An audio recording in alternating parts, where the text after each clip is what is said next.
All right, I'm actually going to try and do a roast in my Ninja Foodi, and this is my first time doing this, so you're going to learn with me today on how this turns out, all right? I started with a couple of tablespoons of some avocado oil and some butter. I let that get hot.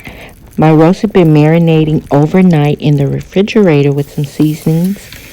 Again, the recipe is in the description, so I used about a fourth of the seasonings and have my roast marinating. Now what I'm doing now, I'm searing it in my foodie on each side for about 2 minutes, 2 to 3 minutes. I'm also pricking holes in it. This is just something my mom did. She said it made the meat tender, so I'm just following that tradition. I prick my roast with the fork.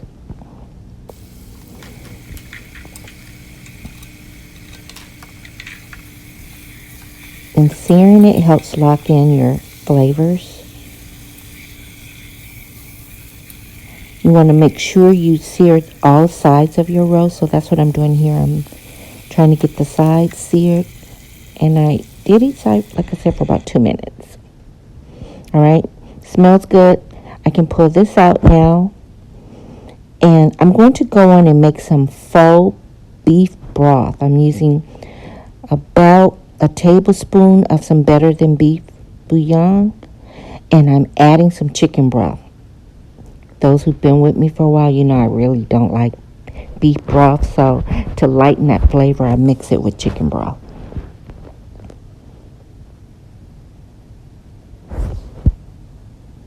Now I'm going to add some red wine, and I honestly have never used red wine in my roast, so I'm experimenting based on what I learned in my high school home economics class. That's how Miss Hodges taught us. So I'm trying that this time, and I'm using a little bit more seasoning. I'm not measuring, so just a pinch or two of some of the seasonings that's listed in my recipe.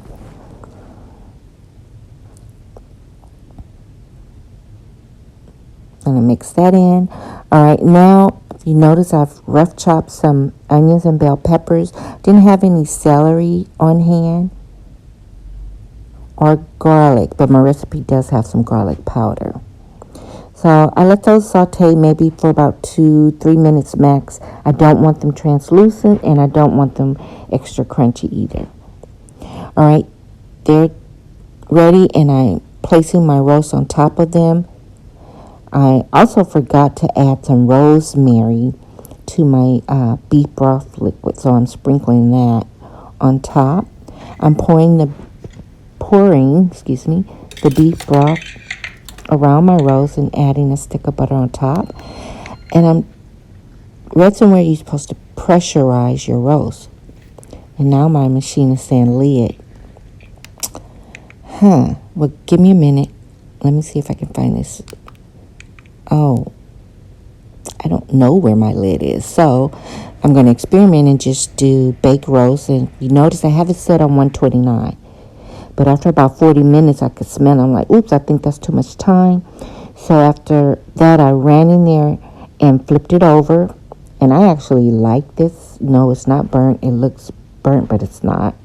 I'm flipping it over, and I'm going to let the other side bake on roast for about 25 minutes as well.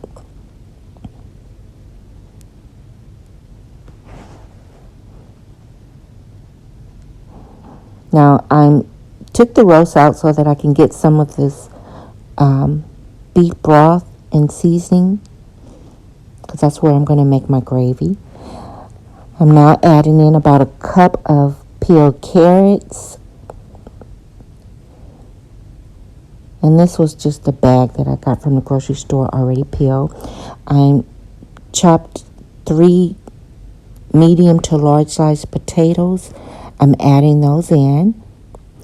And while they're cooking, I'm going to mix together the gravy that I like to put on my roast. Oh, and my potatoes and carrots, I did those, I think about 15-20 minutes.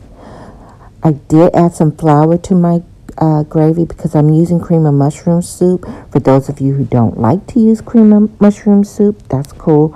You can make your own. I'm all about cutting time.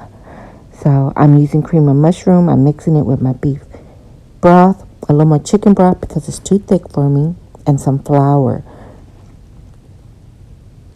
So you want to stir that until it's blended.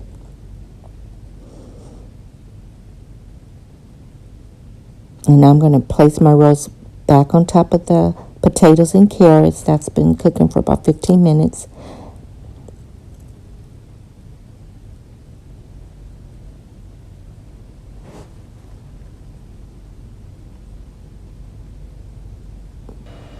And I'm closing the lid. I'm going to do about 40 minutes on bacon roast. So again, like I said, I'm experimenting. This is my first time doing a roast in my foodie, and I could not find the other lid to pressurize it. So I'm going to use several methods to get this roast done. It's not as tender as I like, so it's not quite done yet. And you can still see some blood, and I don't like that. So it needs to cook a little bit more for me.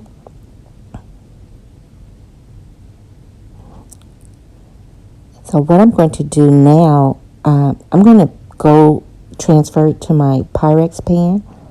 It's spent about an hour, maybe an hour and 15 minutes in my foodie, and it's not as tender as I like.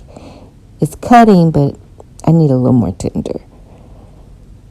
So, yeah, we're going to cook this in my Pyrex pan.